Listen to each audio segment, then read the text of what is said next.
الحمد للہ وکفا والصلاة والسلام علی عباده الذین اصطفى خصوصا علی افضلهم وخاتم النبیین محمد الامین وعلی آلہ وصحبہ اجمعین اما بعد فقد قال اللہ تبارک وتعالی كما ورد فی سورة الحدید اعوذ باللہ من الشیطان الرجیم بسم اللہ الرحمن الرحیم ما اصاب من مصیبة في الارض ولا في انفسكم الا في كتاب من قبل ان نبرأها ان ذلك على الله يسير لكي لا تأسوا على ما فاتكم ولا تفرحوا بما آتاكم والله لا يحب كل مختال فخور الذين يبخلون ويأمرون الناس بالبخل ومن يتول فإن الله هو الغني الحميد لقد أرسلنا رسلنا بالبينات وأنزلنا معهم الكتاب والميزان ليقوم الناس بالقسط وأنزلنا الحديد فيه بأس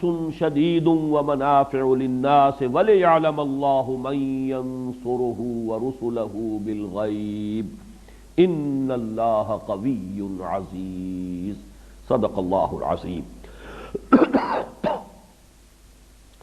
رب اشرح لی صدری ویسر لی امری واحلل عقدۃ من لسانی یفقہوا قولی اللہم ربنا الہمنا رشدنا واعذنا من شرور انفسنا اللہم ارنا الحق حقا وارزقنا اتباعہ وارنا الباطل باطلا وارزقنا اجتنابہ اللہم وفقنا لما تحب وترضى آمین یا رب العالمین۔ میں نے گزشتہ نشست میں عرض کیا تھا کہ سورہ حدید کا 5واں حصہ 5 آیات پر مشتمل ہے، آیت نمبر 20 سے لے کر آیت نمبر 24 تک۔ ہم یہ بھی کہہ سکتے ہیں کہ اس حصے کو بھی ہم 2 میں منقسم قرار دے سکتے ہیں۔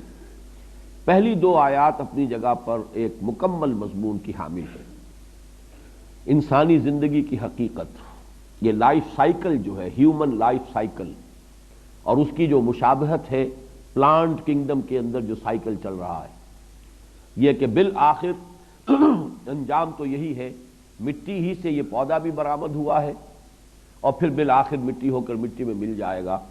انسان کا بھی یہ جسم جو ہے، اس کا وجود حیوانی یہ خاکی الاصل ہے، مٹی ہی سے بنا ہے اور مٹی ہی میں یہ مٹی ہو کر مٹی میں مل جائے گا۔ گویا کہ اس اعتبار سے مشابہت تامہ موجود ہے۔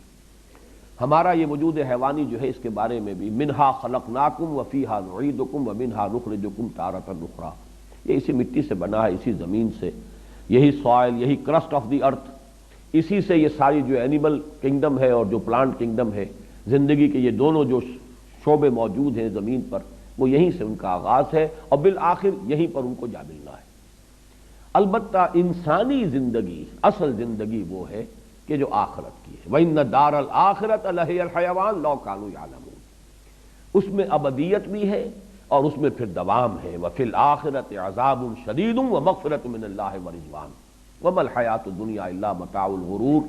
یہ توجہ دلانی میں بھول گیا تھا کہ یہاں غرور غین کے پیش کے ساتھ آیا ہے، جبکہ یہ کہ وَغَرَّكُمْ بِاللَّهِ الْغَرُورُ، آیت نمبر 14 جو تھی وہ ختم ہوئی تھی غرور کے لفظ پر، لیکن وہاں غین پر زبر تھا، وہ فعول کے وزن پر اس میں مبالغہ ہے، بہت دھوکہ دینے والا، بہت بڑا دھوکے باز۔ یہاں یہ ایبسٹریکٹ ناؤن ہے غرور، یعنی دھوکہ، متاع الغرور، دھوکے کا سامان، اور نہیں ہے یہ دنیا کی زندگی مگر دھوکے کا سامان۔ اب یہ جو حقیقت کسی پر منکشف اگر ہو گئی تو اس کا نتیجہ کیا نکلے گا؟ پھر یہ کہ آخرت کی نجات اور فلاح کے لیے اپنی تمام توانائیاں جو ہے اس کے لیے لگائے گا، کھپائے گا۔ زندگی میں جس قدر زندگی کو برقرار رکھنے کے لیے ضروری ہے، اتنا حصہ اپنے وقت اور اپنی توانائی اور صلاحیتوں کا وہ اپنے لیے، اپنے نفس کے لیے، اہل و عیال کے لیے صرف کرے گا، لیکن زندگی کا مقصود وہ در حقیقت آخرت کو قرار دے گا۔ یہاں بھی ایک بڑی پیاری حدیث ہے، حضور نے فرمایا انما الدنیا خلقت لکم وانتم خلقتم للآخرہ، یہ دنیا تمہارے لیے بنائی گئی ہے اور تم آخرت کے لیے بنائے گئے ہو۔ تو گویا کہ یہاں پر تو ہمیں بس اتنا کچھ جتنا کچھ کہ مینٹین کرنے کے لیے، میں نے سبسسٹنس کا لفظ بھی استعمال کیا تھا، رہنا ہے، ایک کوئی نہ کوئی چھت بھی اوپر ہونی چاہیے، کھانے پینے کا کچھ نہ کچھ ضروری بندوبست ہونا چاہیے، تن ڈھانپنے کے لیے کپڑے ہونے چاہیے، جو کہ احادیث میں بنیادی ضروریات جو ہیں جن کے بارے میں بیان کر دیا۔ اب اس میں اسراف ہو رہا ہے، ساری توانائیاں اسی میں صرف ہو رہی ہیں، محل بن رہے ہیں اور سارے ساز و سامان جمع کیے جا رہے ہیں، ڈیکوریشن پیسز لا لا کر سجائے جا رہے ہیں، یہ سب در حقیقت اپنی ان توانائیوں اور قوتوں اور اوقات کا ضیاع ہے جو ہو رہا ہے۔ اگر مقصود آخرت ہو تو اپنی توانائیوں کو لگانا ہے، کھپانا ہے، وہ ہے سابقوا الی مغفرۃ من ربکم وجنۃ عرضھا کعرض السماء والارض اعدت للذین آمنوا باللہ ورسلہ ذلک فضل اللہ یؤتیہ من یشاء واللہ ذو الفضل العظیم۔ یہ دونوں آیتیں نسبتاً طویل تر آیات ہیں اور ان پر مضمون مکمل ہو گیا۔ ہم یہ بھی کہہ سکتے ہیں کہ اگلا حصہ جو ہے اس کے بعد کی 3 آیات پھر آیت نمبر 25 کے ساتھ جمع ہو کر ایک پورا سیکشن بن رہا ہے، اور وہ یہ ہے کہ آیت نمبر 25 میں چونکہ ایک انقلاب کا تصور آئے گا جو کہ کلائمیکس ہے اس سورہ مبارکہ کا، اس اعتبار سے اس انقلابی جد و جہد کے لیے ظاہر بات ہے تکلیفیں جھیلنی پڑتی ہیں، جان اور مال کی قربانیاں دینی پڑتی ہیں، یہاں تک کہ وہ وقت بھی آتا ہے کہ انسان نقد جان ہتھیلی پر رکھے میدان میں آئے، سرفروشی کے بغیر، جان فشانی کے بغیر، جانے دیے بغیر، خون دیے بغیر دنیا میں آج تک کوئی انقلاب نہیں آیا۔ کوئی نظام عدل و قسط قائم کرنے کے لیے تو وہ سارے مراحل میں سے گزرنا ہوگا۔ اگر حضور صلی اللہ علیہ وسلم اور آپ کے ساتھی صحابہ کرام مستثنا نہیں ہیں، حضور کو اگر پتھر بھی اپنے جسم اطہر پر سہنے پڑے ہیں، وہ آپ کو بھی اگر آپ کا خون جو ہے وہ 2 مرتبہ تو ہمیں معلوم ہے تاریخ میں کہ صحیح روایات کے اعتبار سے آپ کا خون جو ہے وہ طائف کی سرزمین میں بھی جذب ہوا ہے اور آپ کا خون جو ہے وہ دامن احد میں بھی جذب ہوا ہے، آپ مجروح بھی ہوئے ہیں، آپ پر غشی بھی طاری ہوئی ہے، اور سینکڑوں صحابہ ہیں جن کی جانوں کا نذرانہ پیش کیا ہے حضور نے، تب کہیں وہ دین کا غلبہ ہوا ہے اور نظام عدل و قسط قائم ہوا ہے۔ اس لیے گویا کہ تمہید کے طور پر بھی ہم یہ کہہ سکتے ہیں کہ ان آیات میں جو بتایا جا رہا ہے تکالیف جو آتی ہیں، آدمی بالکل انرٹ زندگی بسر کر رہا ہو، پیسو زندگی بسر کر، تب بھی تکلیف آ سکتی ہے، کوئی کینسر ہو سکتا ہے، کوئی اور مصیبت آ سکتی ہے، کوئی اور حادثہ ہو سکتا ہے، اس میں جان جا سکتی ہے، یہ جان تو جانی ہی ہے ہر حال میں، اور مصیبتیں جو ہیں ان سے بچنے کی یہاں پر کسی کے پاس کوئی ضمانت نہیں ہے۔ تو کیوں نہ انسان وہ خطرات جو ہے وہ خود آگے بڑھ کر ایکٹیولی کسی مقصد کے لیے، زندگی کے کسی اعلیٰ تر نصب العین کے لیے انسان جو ہے وہ اپنی زندگی کھپائے اور اس کے لیے خطرات جو ہیں ان کو مول لے، فی الواقع ان کا رسک لے۔ تو اس اعتبار سے یہ 3 آیتیں یہ ان 2 آیتوں کے ساتھ بھی ملتی ہیں مضمون کے اعتبار سے، اور اس جو آخری 5ویں آیت جو ہے کہ جو 6ٹھی آیت ہے اس سلسلے، اس رکوع کی آخری آیت 25ویں آیت، اس کے ساتھ بھی جڑتی ہیں۔ تو اس حوالے سے اب اس پر دوبارہ غور کر لیجئے، اگرچہ ہم ان آیتوں کا مطالعہ کر چکے ہیں۔ ما صاب من مصیبت فی الارض ولا فی انفسکم، نہیں پڑتی کوئی پڑنے والی کوئی مصیبت، کوئی بھی ناگوار صورتحال، کوئی تکلیف دہ صورت، نہ زمین میں کسی بڑے پیمانے پر، نہ ذاتی اعتبار سے تمہاری جان میں، الا فی کتاب، مگر یہ کہ وہ اللہ کے علم میں ہے۔ یہ کتاب سے مراد اللہ کا علم قدیم ہے، پہلے سے معین ہے، ہونا ہے، من قبل ان نبراہا اس کے حوالے سے میں نے عرض کر دیا، علم قدیم میں ہر شے پہلے سے موجود تھی، یہ وجود علمی ہے۔ جب شے وہ ظاہر ہوتی ہے، خارج میں آ جاتی ہے، تو وہ گویا کہ اس کا وجود ہے جس کو کہ ہم مادی یا عملی وجود کہتے ہیں۔ تو من قبل ان نبراہا ان ذلک علی اللہ یسیر، اس کا نتیجہ کیا نکلنا چاہیے؟ لکہ لا تاسوا علی ما فاتکم، یہ تاسو ہے اسیہ یا اسا، افسوس کرنا۔ تو میں نے اس میں بڑی وضاحت سے عرض کیا ہوا ہے سورہ تغابن کے درس میں کہ ایک طبعی ہوتا ہے اثر، کسی چونٹی نے کاٹا اور آپ کے ہاتھ میں جنبش ہوئی، آپ نے ہاتھ ہٹا لیا کہ کیا ہوا؟ ریفلیکس ایکشن ہے۔ اس درجے میں کسی شے پر انسان پر کوئی رد عمل طاری ہو جائے تو یہ اس کے منافی نہیں ہے جو بات یہاں کہی جا رہی ہے۔ جیسے کہ حضور صلی اللہ علیہ وسلم کے صاحبزادے حضرت ابراہیم جب عالم نزع میں تھے، آپ کی آنکھوں میں آنسو آ گئے، بعض صحابہ نے سوال بھی کیا، حضور آپ اور آپ کی آنکھوں میں آنسو؟ آپ نے فرمایا یہ تو اللہ تعالیٰ کی رحمت ہے، یہ شفقت جو اللہ نے دل میں رکھی ہوئی ہے یہ اس کا ظہور ہے، لیکن ہم کہیں گے وہی کچھ کہ جو اللہ کو پسند ہے، ہم اس پر راضی ہیں، راضی برضائے رب۔ کوئی شکوہ اور شکایت کا کلمہ زبان پر نہ آئے، رضائے حق پہ راضی رہ، یہ حرف آرزو کیسا؟ خدا مالک، خدا خالق، خدا کا حکم تو کیسا؟ تفصیل سے میں یہ بیان کر چکا ہوں سورۃ تغابن میں کہ در حقیقت یہ مقام رضا جو اقبال کہتے ہیں کہ بروں کشید ز پیچا کے ہست و بود مرا کہ اگدہا کے مقام رضا کشود مرا، اللہ کی رضا پر راضی رہنے کا معاملہ جو ہے یہ در حقیقت ایمان کے ثمرات میں سے چوٹی کا ثمرہ ہے۔ تکلیف آئی ہے تب اس اثر ہوگا، اس کا یقیناً ہوگا، لیکن اس سے زیادہ آپ کے اعصاب پر، آپ کے احساسات پر اس کی چھاپ نہ پڑنے پائے۔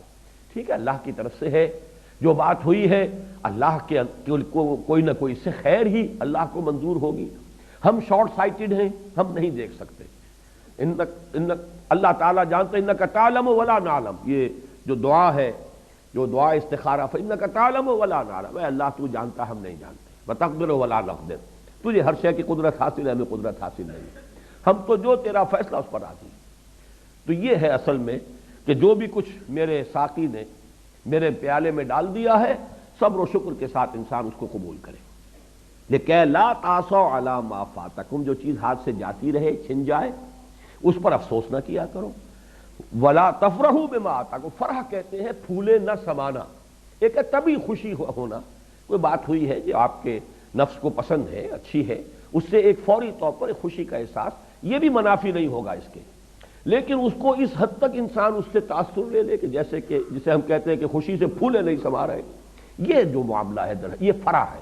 اس لیے کہ فرح کا لفظ کے اندر ہی یہ چیز موجود ہے، جیسے کوئی چیز پھٹ رہی ہو، فرج کہتے ہی ہیں جو کہیں خلا ہو، کوئی ٹوٹ پھوٹ ہو، اسی طریقے سے فرح کا لفظ ہے۔ فرق، یہ تمام جو قریب کے مادے ہیں، کاٹنے والی شے، علیحدہ کر دینے والی شے، تو فرح کہتے ہیں خوشی کا آپے میں نہ سمانا، پھولے نہ سمانا، یہ جو ہمارے ہاں مختلف محاورات ہیں، اس طرح کا اس کے لیے محاورہ ترجمہ اتراؤ نہیں اس پر کہ جو اللہ نے تمہیں دے دیا۔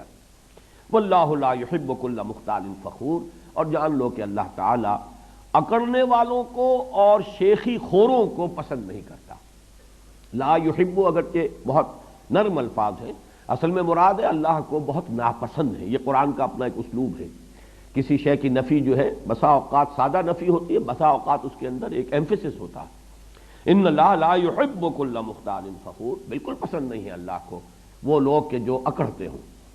یہ مختال بنا ہے اختیال، خیل سے بنا ہے، خیل گھوڑا، اعلیٰ نسل کا گھوڑا، گھوڑے کی جو ہے چال کے اندر ایک تمکنت ہوتی ہے، جتنا اعلیٰ نسل کا گھوڑا ہوگا اس کی چال میں تمکنت ہوتی ہے، تو اختیال کا لفظ وہاں سے لیا ہے۔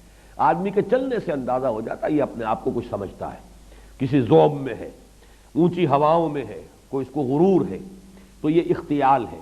اور فخر ہے وہی جو لفظ ہم پہلے پڑھ چکے ہیں کہ تفاخر بینکم، فخر کرنا، نسل پر ہے، نسب پر ہے، حسب نسب پر ہے، مال پر ہے، علم پر ہے، زہد پر ہے، تقوی پر ہے، پھر اس کو بیان کرتے رہنا، اس کا اظہار کرنا، یہ ہے اللہ کو یہ چیزیں بالکل پسند نہیں ہیں۔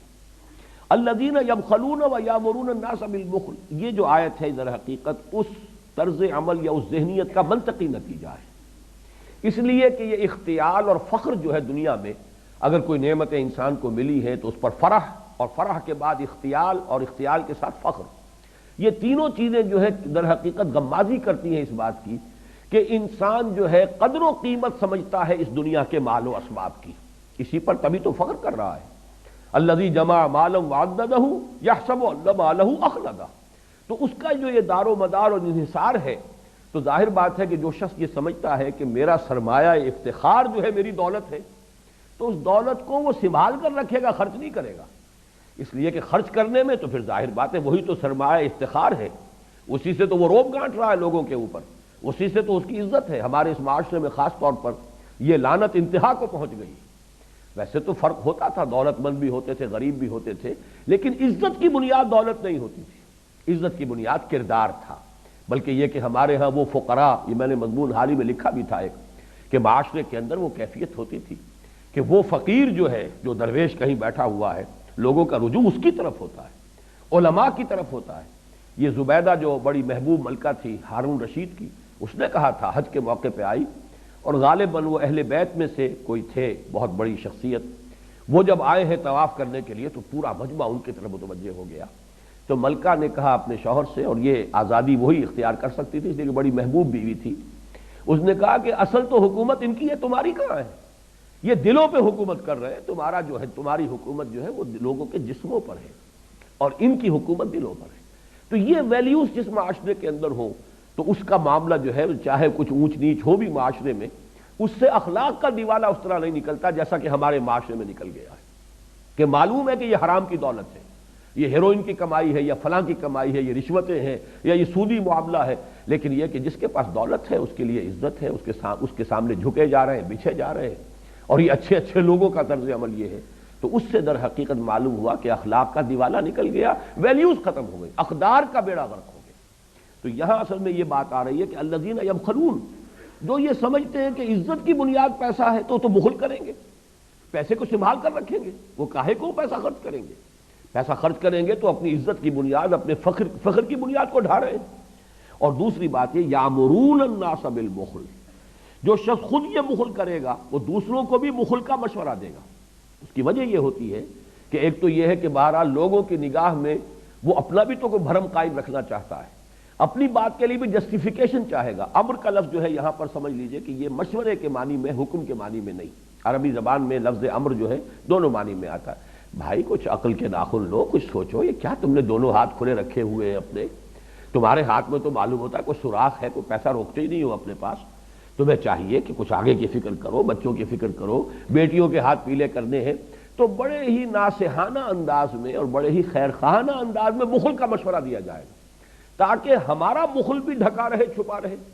یہ بالکل وہی نفسیاتی بات ہے جو میں حقیقت نفاق کے ضمن میں بارہا بیان کر چکا ہوں کہ نفاق جب اپنی تیسری منزل کو پہنچتا ہے تو پھر بغض ہو جاتا، دشمنی ہو جاتی ہے ان سے کہ جو دیوانہ وار گویا کہ جان اور مال خرچ کر رہے ہیں، کہ ان کی اس دیوانہ وار اپنے جان اور مال کی بازی لگانے سے ہماری بزدلی، ہمارا بخل نمایاں ہو رہا ہے۔ اگر پکار آتی سب بیٹھے رہتے، کوئی بھی جنبش نہ کرتا تو سب برابر تھے۔ یہ بھی ہوا ہے ایک دفعہ حضور کی سیرت میں، جب صلح حدیبیہ کے موقع پر حضور نے فرمایا کہ اب ہو گئی بات، صلح ہو گئی، ٹرمز طے ہو گئی، اچھا بھائی اٹھو، اب یہیں پر قربانیاں دے دو، احرام کھول دو۔ ایک بھی نہیں اٹھا۔ یہ تاریخ کا ایک عجیب واقعہ ہے، میرے لیے تو تاحال عقدہ ہے ایک، کہ حضرت ابو بکر کی بھی تو صراحت نہیں ہے کہ وہ بھی اٹھے ہو، ایک بھی نہیں اٹھا۔ 3 دفعہ کہا ہے حضور نے، اور دل گرفتہ ہو کر، رنجیدہ ہو کر اپنے خیمے میں چلے گئے۔ وہاں حضرت ام سلمہ رضی اللہ تعالی عنہا ساتھ تھی، بہت مدبر خاتون تھی۔ انہوں نے ان سے جا کے کہا ہے کہ میں نے 3 دفعہ کہا ہے مسلمانوں سے کہ اٹھو، اب احرام کھول دو، قربانی دے دو، کوئی نہیں اٹھ رہا۔ انہوں نے مشورہ دیا کہ آپ کچھ نہ کہیے، آپ اپنا احرام کھول دیجئے اور قربانی دے دیجئے۔ جب آپ نے آ کر یہ کام کیا سب کھڑے ہو گئے۔ تو میری تعویل یہ ہے کہ وہ کچھ حالت منتظرہ میں مبتلا تھے کہ شاید ابھی کوئی نئی صورت پیدا ہو جائے، شاید کوئی اللہ ہمارا ابھی امتحان ہی لے رہا، اس لیے ایک عجیب سی حالت منتظرہ طاری ہو گئی تھی کہ کوئی نہیں اٹھا۔ لیکن اس وقت جو میں بات بیان کر رہا تھا وہی تھا کہ جب کوئی نہیں اٹھا تو سب برابر ہو گئے۔ اگر کچھ لوگ اٹھ جاتے، کچھ رہ جاتے، تو جو اٹھ گئے ان کا ایک مرتبہ واضح ہو جاتا کہ یہ نبی کی پکار پر فوراً لبیک کہنے والے ہیں، اور جو پیچھے رہ گئے وہ گویا کہ تربص میں ہے، انتظار میں ہے۔ تو منافقین کو یہی غصہ آتا تھا کہ جب آتا ہے نکلو اللہ کی راہ میں، انفروا خفافا وثقالا، یہ نکل رہے ہیں، یہ کچھ سوچتے ہی نہیں، کوئی اپنا نفع نقصان، کوئی اندیشے، کوئی خطرات، موسم کو نہیں دیکھ رہے کہ شدید ترین گرمی کا موسم ہے، یہ نہیں دیکھ رہے شیر کے منہ میں جا رہے ہیں، سلطنت روما کے ساتھ ٹکر لے رہے ہیں، بازی بازی بارش بابا ہم بازی۔ اب تک تو جو بھی جنگیں ہوئی ہیں وہ اندرون ملک عرب ہوئی ہیں، یہ standing super power, standing armies جس کی لاکھوں کی ہیں، اور یہی ہوا ہے غزوہ موتا کے اندر۔ 3000 گئے تھے، 1 لاکھ کے ساتھ ٹکراؤ ہو گیا، اور 1 لاکھ اور موجود تھا۔ ایک روایت یہ ہے کہ 2 لاکھ کے ساتھ ٹکراؤ ہوا ہے۔ لیکن یہ کہ بہرحال غزوہ تبوک کے لیے جن لوگوں کو پکارا ہے، جن میں ایمان صادق تھا، وہ نکل کھڑے ہوئے۔ تو یہ ہے اصل میں جو شخص خود بخل کرتا ہے دوسروں کو بھی بخل کا مشورہ دے گا، جو خود آگے نہیں بڑھنا چاہتا دوسروں کو بھی نہ وہ بڑھنے کا مشورہ دے گا بلکہ روکے گا۔ ہلم الینا، یہ ہم پڑھ چکے ہیں، آؤ ہمارے پاس بیٹھو یہیں پر، کہاں جا رہے ہو، کیوں خطرات مول لیتے ہو، ہلم الینا، آؤ ہمارے ساتھ ہی بیٹھو۔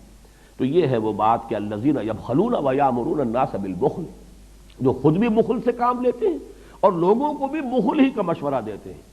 وَمَن يَتَوَلَّ فَإِنَّ اللَّهَ هُوَ الْغَنِيُّ الْحَمِيدُ، اور جو کوئی پیٹھ دکھائے گا، پیٹھ موڑ لے گا، روگردانی کرے گا، یہ سب کچھ سن کر بھی نہ انفاق پر آمادہ ہوگا، نہ جہاد کے لیے آمادہ ہوگا، تو وہ سن رکھے کہ اللہ غنی اور حمید ہے، اسے کسی کی احتیاج نہیں ہے۔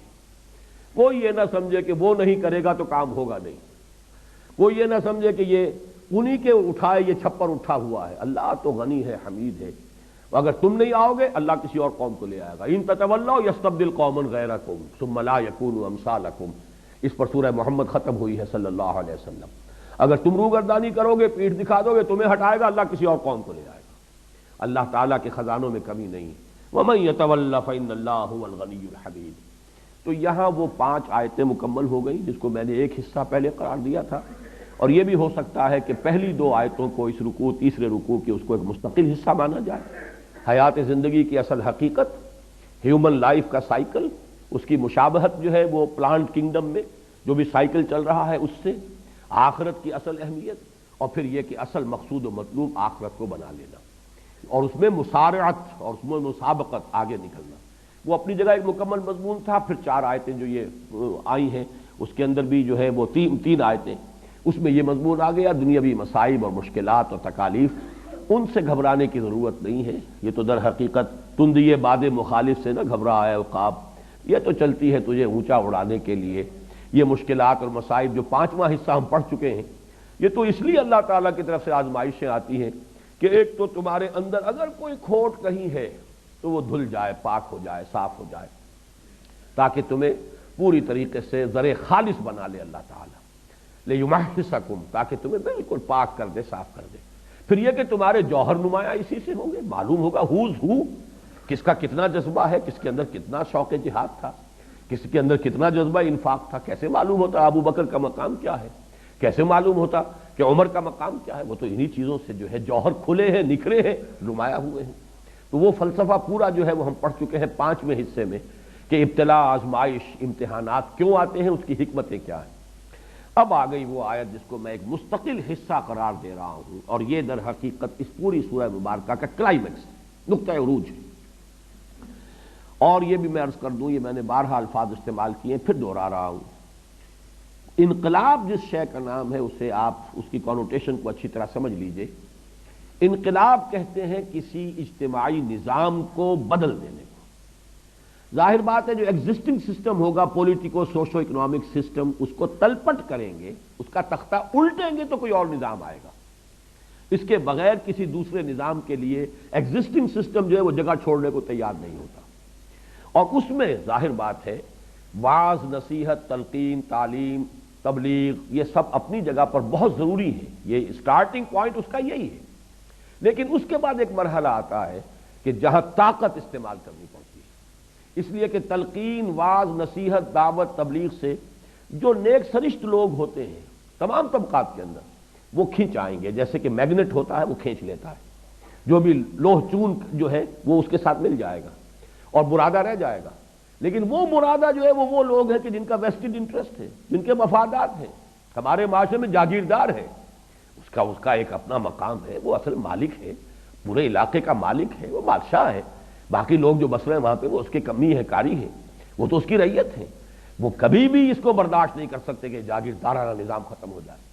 اس کے لیے ظاہر بات ہے کہ بالآخر طاقت کا استعمال ناگزیر ہے۔ یہ بات جو ہے اصل میں کہتے ہوئے انسان جھجکتا ہے، یہ بات اچھی نہیں ہے، قتل و خون، قتل و غارت گری کو اچھی بات نہیں ہے، طاقت کا استعمال، اسلحہ کا استعمال کو اچھی بات نہیں ہے، بڑی ٹھنڈی ٹھنڈی کوئی بات ہو جائے اور بڑے ہی آسانی کے ساتھ صرف دعوت و تبلیغ سے کوئی انقلاب آ جائے، بہت اچھا ہے، فبیہا۔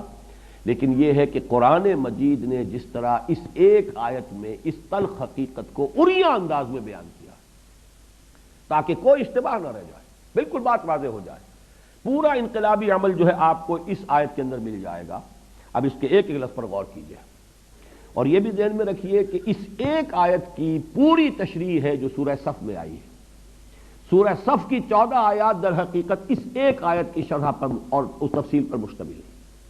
اور سورہ صف چونکہ ہم پڑھ چکے ہیں، ذہن میں رکھیے، شروع میں ڈانٹ ڈپٹ آئی، یا ایھا الذین آمنوا لم تقولون ما لا تفعلون، کبر مقتا عند اللہ ان تقولوا ما لا تفعلون، ان اللہ یحب الذین یقاتلون فی سبیلہ صفا کانہم بنیان مرصوص۔ اہل ایمان کیوں کہتے ہو جو کرتے نہیں؟ سن لو، تمہارا یہ طرز عمل، ایمان کے دعوے، زبان سے بڑی اللہ کی محبت، رسول کی محبت کے دعوے، اور عمل اس کے منافی، یہ اللہ کے غضب کو بھڑکانے والی شے ہے۔ اللہ کو تو محبوب ہے وہ بندے جو اس کی راہ میں جنگ کرتے ہیں صفیں باندھ کر گویا کہ سیسا پلائی ہوئی دیوار. قتال سے شروع ہوئی یہ سورت. پھر چند آیات میں اہل کتاب کا تذکرہ آیا. یہ گویا کہ شرح ہوئی اس کی وَلَا يَكُونُوا كَالَّذِينَ أُوتُوا الْكِتَابَ مِن قَبْلُ فَطَالَ عَلَيْهِمْ الْأَمَدُ فَقَسَتْ قُلُوبُهُمْ. اس کی شرح وہاں آ رہی ہے کہ انہوں نے کیا کیا حضرت موسیٰ علیہ السلام کے ساتھ, کیا کیا انہوں نے حضرت عیسیٰ کے ساتھ, کیا کر رہے ہیں اب محمد کے ساتھ صلی اللہ علیہ وسلم. یہ ان کا طرز عمل یہود کا. اس کے بعد آیت آ گئی هُوَ الَّذِي أَرْسَلَ رَسُولَهُ بِالْهُدَىٰ وَدِينِ الْحَقِّ لِيُظْهِرَهُ عَلَى الدِّينِ كُلِّهِ. وہی ہے اللہ جس نے بھیجا ہے اپنے رسول کو صلی اللہ علیہ وسلم الہدا اور دین حق دے کر تاکہ غالب کرے اسے کل کے کل دین پر, پورے نظام زندگی پر یا تمام ادیان پر. اور چاہے یہ کتنا ہی ناگوار اور ناپسند ہو مشرکوں کو, ان کے الرغم یہ کرنا ہے. لیکن کریں گے کیسے؟ اہل ایمان آئیں گے میدان میں, جانیں انہیں دینی ہوگی. یا ایھا الذین آمنوا هل ادلکم علی تجارۃ تنجیکم من عذاب علیم. اہل ایمان کیا تمہاری رہنمائی کروں اس تجارت کی طرف, اس سودے کی طرف جو دردناک عذاب سے چھٹکارا دلا دے. جہنم سے بچنا چاہتے ہو تو تؤمنون باللہ ورسولہ وتجاہدون فی سبیل اللہ باموالکم وانفسکم. یہاں جہاد آ گیا. پختہ ایمان رکھو اللہ پر, اس کے رسول پر, جہاد کرو اس کی راہ میں اپنی جانوں اور مالوں کے ساتھ. ذالکم خیر لکم ان کنتم تعلمون. یہی تمہارے حق میں بہتر ہے. اس بہتری کی پھر وضاحت کی گئی. ایک اخروی جو اللہ کے وعدے ہیں, یغفر لکم ذنوبکم ویدخلکم جنات تجری من تحتها الانہار ومساکن طیبۃ فی جنات عدن ذالک الفوز العظیم. اصل کامیابی تو وہی ہے, اس لیے کہ مقصود اصلی تو آخرت ہے, اصل زندگی آخرت ہے. البتہ ایک اضافی وعدہ یہ بھی ہے اخری تحبونها نصر من اللہ وفتح قریب. اللہ تعالیٰ کی طرف سے اب مدد آیا چاہتی ہے اور فتح تمہارے قدم چوما چاہتی ہے. وبشر المومنین, اے نبی اہل ایمان کو بشارت دے دیجئے. آخر میں اللہ کی نصرت کی پکار. یا ایھا الذین آمنوا کونوا انصار اللہ کما قال عیسی ابن مریم للحواریین من انصاری الی اللہ. اے اہل ایمان اللہ کے مددگار بنو, جیسے کہ عیسیٰ ابن مریم نے کہا تھا حواریوں سے, کون ہے میرا مددگار اللہ کی راہ میں؟ قال الحواریون نحن انصار اللہ. تو اس وقت کہا تھا حواریین نے, ہم ہیں اللہ کے مددگار. یہ میں نے آپ کو ایک جنرل سروے دے دیا ہے. اب اس صورت کو, اس آیت کو پڑھیے. لقد ارسلنا رسلنا بالبینات, ہم نے ہی بھیجا اپنے رسولوں کو بینات کے ساتھ. اب فرق یہ ہے کہ وہ جو آیت ہے هو الذی ارسل رسولہ بالہدی ودین الحق لیظہرہ علی الدین کلہ, وہ واحد کے صیغے میں ہے, تعین کے ساتھ محمد الرسول اللہ صلی اللہ علیہ وسلم کی رسالت کا مقصد بیان ہو رہا ہے. یہ جنرلائزڈ لا ہے اللہ کا, عمومی قانون ہے, اور یہ اجتماعی فارم میں آ رہا ہے تمام رسولوں کے بارے میں. لقد ارسلنا رسلنا, اب ایک رسول کی بات نہیں ہو رہی ہے, یہ ایک قانون ہے, کلیہ ہے, قاعدہ ہے.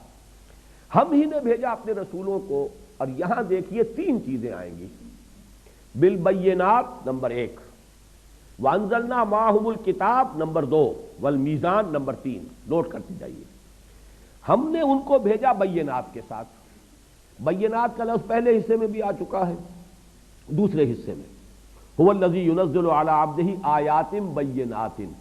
اس میں وضاحت کر چکا ہوں کہ بین کہتے ہیں اس شے کو جو از خود ظاہر ہو, خود نمایاں ہو, جس کو کسی اور دلیل کی حاجت نہ ہو, جس کی وضاحت کی کوئی ضرورت نہ ہو. آفتاب آمد, دلیل آفتاب. اب یہ لفظ آتا ہے عام طور پر رسولوں کے تذکرے میں معجزات کے ساتھ. معجزہ جس رسول کو دیا جاتا تھا وہ گویا کہ بالکل واضح کر دیتا تھا کہ یہ بات کسی ہیومن جو ہے صلاحیت یا طاقت اس سے وجود میں نہیں آ سکتی, یقیناً یہ اللہ کی طرف سے. جیسے کہ ایک معجزہ دیا قوم سمود کو, انہوں نے مطالبہ کیا کہ اے صالح ہم تمہیں مان لیں گے اگر یہ سامنے کی چٹان سے ابھی تم ایسا کرو کہ اس میں سے ایک گابھن اونٹنی برآمد ہو جائے. انہوں نے اللہ سے دعا کی کہ یہ ماننے کو تیار ہیں اگر انہیں یہ معجزہ دکھا دیا جائے. چٹان شق ہوئی, گابھن اونٹنی برآمد ہوئی. لیکن یہ کہ قوم نے نہیں مانا پھر بھی, اسی لیے وہ ہلاک کر دی گئی, قوم برباد کر دی گئی. معجزے کے آنے کے بعد بھی اگر قوم ایمان نہ لائے تو پھر اس کی ہلاکت ہے. تو بینات, معجزات. لقد ارسلنا رسلنا بالبینات, ہم نے بھیجا اپنے رسولوں کو بینات کے ساتھ. وانزلنا معہم, اور ان کے ساتھ ہم نے اتاری دو چیزیں, الکتاب والمیزان. کتاب اتاری, میزان اتاری. کتاب کا لفظ تو عام فہم ہے، بالکل واضح ہے، سب سمجھ جائیں گے، جیسے حضرت موسیٰ کو تورات دی گئی. لیکن یہاں میزان سے مراد کیا ہے؟ میزان وزن سے اس میں آلہ ہے، موزان، اصل میں موزان ہے، یہ وزن سے بنا ہے، مفعال کے وزن پر واو جو ہے یہاں پر یا کی شکل اختیار کر گیا، میزان ہو گیا. وزن کرنے کا آلہ ترازو، اسے میزان کہتے ہیں. لیکن توازن جو ہے کئی قسم کا ہے، جیسے کہ سورہ رحمان کے میرے درس میں نے بڑی وضاحت کے ساتھ بیان کیا تھا. ایک آفاقی بیلنس ہے اس کائنات کے اندر، ان کروں کے درمیان ایک بیلنس ہے. وَالسَّمَاءَ رَفَعَهَا وَوَضَعَ الْمِيزَانَ اللہ تطغوا فی المیزان. در حقیقت یہاں جو مراد ہے جو ہے وہ بیلنس ہے جو ان کروں کے درمیان ہے.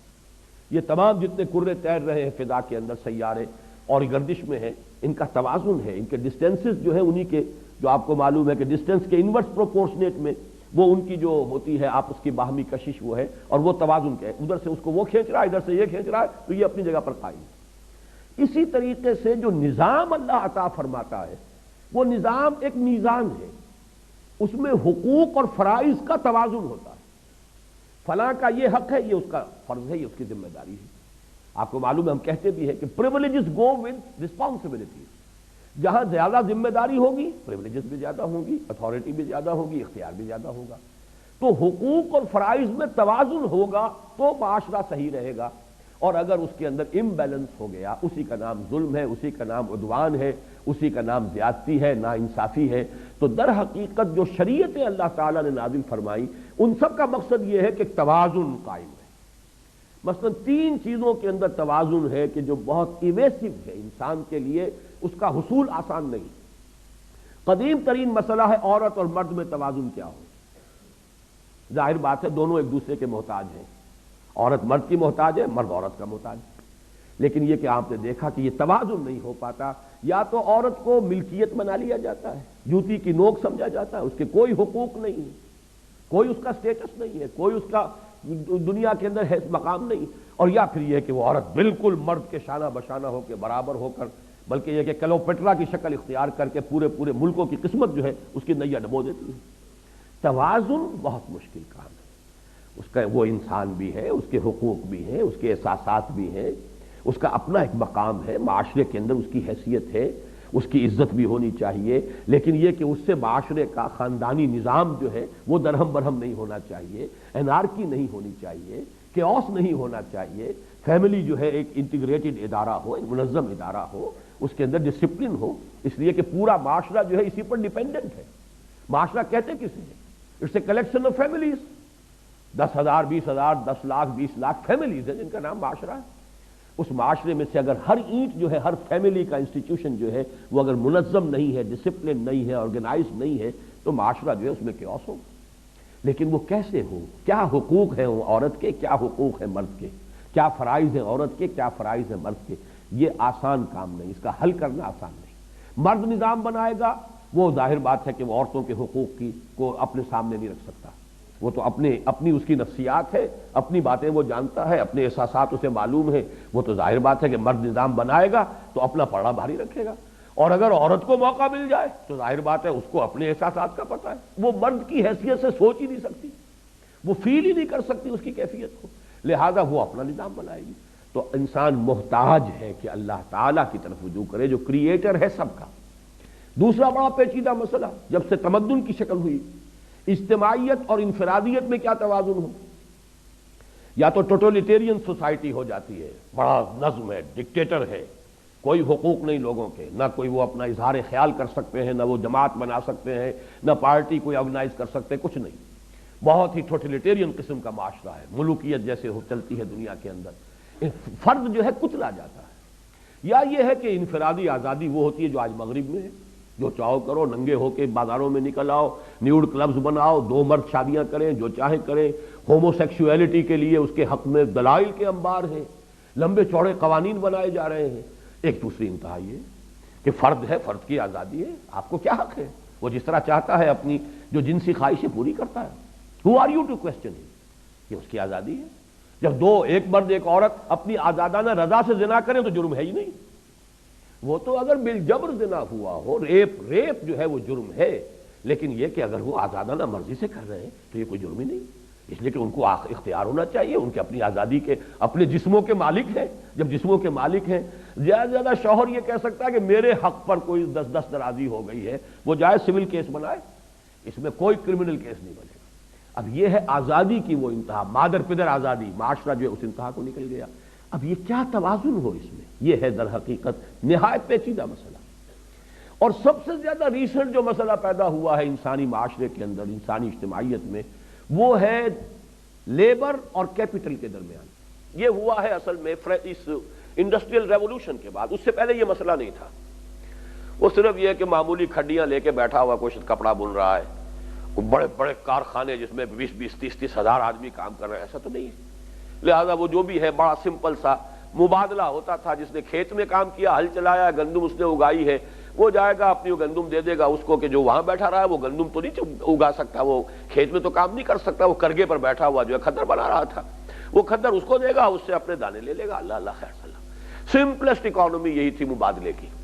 لیکن یہ کہ پھر کیپٹل وجود میں آیا۔ ایچ جی ویلز نے بہت خوبصورت لکھا ہے کہ جب یہ کرنسی کا تصور پیدا ہوا ہے رومن امپائر کے زمانے میں، تو انسان کو یہ اندازہ نہیں تھا کہ کتنی بڑی لعنت کا طوق انسان نے اپنی گردن میں ڈال دیا ہے۔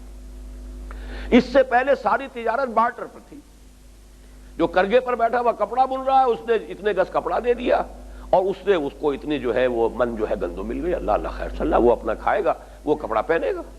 لیکن جب آ گیا گولڈ، یہ کرنسی ہے، 1 تولہ گولڈ برابر ہے اتنے من گندم کے۔ جس نے اپنے پاس گولڈ رکھ لیا، گویا کہ اس کے پاس طاقت ہے مارکیٹ کو جب چاہے گا وہ ڈیسٹیبلائز کر دے گا، جب چاہے گا خرید لے گا بے شمار جو ہے وہ گیہوں اور قیمت بڑھا دے گا، جب چاہے گا ریلیز کر دے گا، قیمت کم کر دے گا۔ یہ لعنت جو ہے، اور پھر ہولڈنگ اور دولت کا جو ارتکاز ہے وہ اسی سے شروع ہوا۔ گندم کوئی کتنی جمع کر سکتا تھا اپنے پاس، کتنی رکھ سکتا تھا، لیکن سونا تو رکھ سکتے ہیں آپ، سونا خراب نہیں ہوتا، کوئی بگڑتا ہی نہیں اس کا۔ تو یہ لعنت، یہ الفاظ ایچ جی ویلز کے ہیں کہ انسان کو اندازہ نہیں تھا کہ کتنی بڑی لعنت کا طوق وہ اپنے گردن میں ڈال رہا ہے اس کرنسی کے تصور سے۔ اور اس کرنسی کے بعد پھر جو لعنتیں آئی ہیں پیپر کرنسی، اس نے تو گویا کہ آج پوری نوع انسانی کی جو اکانومی جو ہے وہ اس طرح سے ہے جیسے کہ شیش محل ہو، لو سانس بھی آہستہ کہ نازک ہے بہت کام، آفاق کی اس کارگہ شیشہ گری کا۔ پھر یہ کہ پھر بڑے بڑے کارخانے ہیں، اب اس میں کیپٹلسٹ ہے، ایک سٹرگل چل رہی ہے لیبر اور کیپٹل کے درمیان۔ آپ کو معلوم ہے مارکس کا سارا فلسفہ لیبر کی سرپلس ویلیو کے اوپر چلا، اتنا بڑا انقلاب آیا، خون خرابہ ہوا، وہ سارا مسئلہ یہ ہے لیبر کے اپنے حقوق، اور جو کیپٹل ہے وہ چاہتا ہے کہ کیپٹل ہے صاحب ہم تو کارخانہ بند کر دیں گے، جاؤ تم گھر جا کے بیٹھو۔ اس غریب کو یہ معلوم ہے کہ اگر 4 دن مجھے مزدوری نہیں ملی تو میرے گھر کے اندر جو ہے فاقہ آ جائے گا، میرا بچہ جو ہے اس کو پینے کے لیے دودھ نہیں، لہذا وہ کارخانے کے مالک کے رحم و کرم پر ہے، بھائی جو بھی مجھے دیتے ہو تم، جو ویج دو گے میں تو کام کروں گا۔ یہ ایکسپلائٹیشن کی بدترین شکل جو ہے وہ سرمایہ داری کی صورت میں چلی۔ یہ ہے اصل میں 3 پرابلمز جن میں توازن، میزان، جن میں حقوق اور فرائض کے مابین بیلنس، یہ ہے کہ جو سوائے اللہ کے کوئی نہیں دے سکتا۔ یہ ہے اصل حقیقت جس کو اگر لوگ سمجھ لیں تو شریعت کی عظمت اور شریعت کی اہمیت سامنے آئے گی۔ اس لیے شریعت کو کہا گیا میزان۔ یہ میزان ترازو مراد یہاں نہیں ہے کہ اللہ نے آسمان سے ترازو اتاری، بلکہ یہ کہ اس نے کتاب اتاری، کتاب کے ساتھ وہ شریعت کا جو نظام اتارا ہے وہ ہے حقوق و فرائض کا ایک متوازن، بیلنسڈ، منصفانہ، عدل و قسط پر مبنی نظام جو اس نے عطا کیا ہے۔ اب اس آیت کو پڑھیے، لقد ارسلنا رسلنا بالبینات، ہم نے بھیجا اپنے رسولوں کو معجزات کے ساتھ، براہین کے ساتھ، اور ان کے ساتھ 2 چیزیں اتاری، کتاب اور میزان، شریعت، اس کا نظام۔ لے یقوم الناس بالقسط، یہ ہے اصل میں اس آیت کی جو جان ہے اصل میں ان الفاظ میں۔ لے، کس لیے اتارا ہم نے یہ سب کچھ، کس لیے رسول بھیجے، کس لیے کتاب نازل کی، کس لیے میزان اتاری، تاکہ میزان نصب ہو۔ یہ نہیں کتاب کی تلاوت کر رہے ثواب لے رہے ہیں، یہ کتاب اس لیے آئی تھی اسے قائم کرو، یہ میزان اس لیے دی گئی کہ میزان نصب ہو۔ جیسے کہ حضرت ابو بکر صدیق نے فرمایا تھا جب بیعت خلافت ہوئی ہے، لوگوں تم میں سے جو قوی ہے میرے نزدیک ضعیف ہوگا جب تک کہ اسے حق وصول نہ کر لوں، اور جو ضعیف ہے وہ قوی رہے گا جب تک کہ اسے اس کا حق دلا نہ دوں۔ یہ ہے اصل میں وہ نظام عدل و قسط قائم کرنے کے لیے۔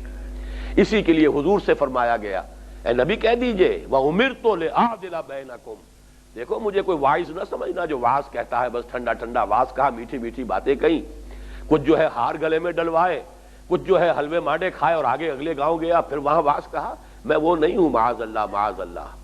مجھے بھیجا گیا اس لیے کہ میں عدل قائم کروں. امرت لأعدل بینکم، مجھے حکم ہوا تمہارے مابین عدل کروں. یہ ظاہر بات ہے کہ عدل کا مطلب کیا ہے؟ جو اپنے حق سے زائد لے رہا ہے اس شیر کے منہ میں سے نوالا نکالیں گے تو عدل ہوگا نا، اور وہ پسند کرے گا، اس کو وہ ریزنٹ کرے گا. یہ معاملہ جو ہے عدل کو قائم کرنا، یہ کوئی آسان کام تو نہیں ہے. یہ عدالت والا عدل نہ سمجھیے. عدالت والا عدل تو ہوتا ہے قانون جو بھی آپ کا رائج ہے اس کے تحت عدالت نے فیصلہ دے دینا. وہ قانون ہی نامنصفانہ ہے، وہ نظام ہی اصل میں جو ہے ظلم کے اوپر، استحصال کے اوپر اس کی بنیاد قائم ہے. آپ نے تو چور کو سزا دے دی، آپ کے پینل کوڈ میں لکھا ہوا جو چوری کرے گا اس کو یہ سزا ملے گی، لیکن یہ کہ وہ چوری جس نے کی ہے وہ جو ہے وہ ایکسپلائٹڈ کلاس میں سے تھا اور اس نے جا کر کسی جاگیردار کا جو ہے اس کا گھر جو ہے اس کے اندر نقب لگائی ہے. لیکن جاگیردار کے پاس جو دولت ہے وہ جائز طریقے سے آئی تھی یا نہیں، یہ قانون عدالت اس سے بحث نہیں کر سکتی. عدالت تو صرف اس قانون کے تحت فیصلہ کرے گی کہ اس نے چوری کی ہے، مال اس کا تھا یہ لے گیا، اس نے چوری کی، اس کے اوپر سزا ہو جائے. اصل شے نظام ہے، نظام عادلانہ، وہ system politico socio economic system based on social justice. یہ ہے لے یقوم الناس بالقسط. اس پر میں چاہتا ہوں کہ جتنا بھی آپ اس وقت پورے ایمفسس کو سمجھ سکیں اس پر غور کیجیے. اس کے لیے چند حوالے میں دے دوں. یہ قسط کا معاملہ جو ہے کس طرح کا آیا ہے.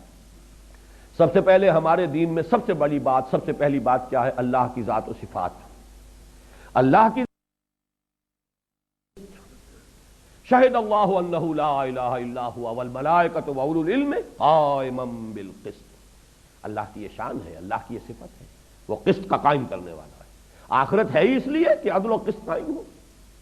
نمبر دو، رسول رسالت. یہ رسالت کی شان یہ ہے، لقد ارسلنا رسلنا بالبینات، اور یہ جنرلائزڈ ایک اسٹیٹمنٹ ہے. تمام رسولوں کے بھیجنے کا مقصد یہی تھا، تمام کتابوں کے نزول کا مقصد یہی تھا، تمام شریعتوں کے نزول کا مقصد یہی تھا، لیقوم الناس بالقسط، تاکہ لوگ عدل اور قسط پر قائم.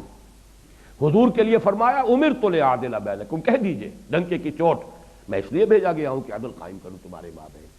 اس کے بعد آتا ہے مسئلہ امت کا. امت کے لیے جو بات کہی گئی ہے سورہ نساء اور سورہ مائدہ میں، صرف ترتیب بدل گئی ہے، ایک ہی بات. یا ایھا الذین آمنوا، آیت نمبر 135، یا ایھا الذین آمنوا کونوا قوامین بالقسط شہداء للہ ولو علی انفسکم او الوالدین والاقربین.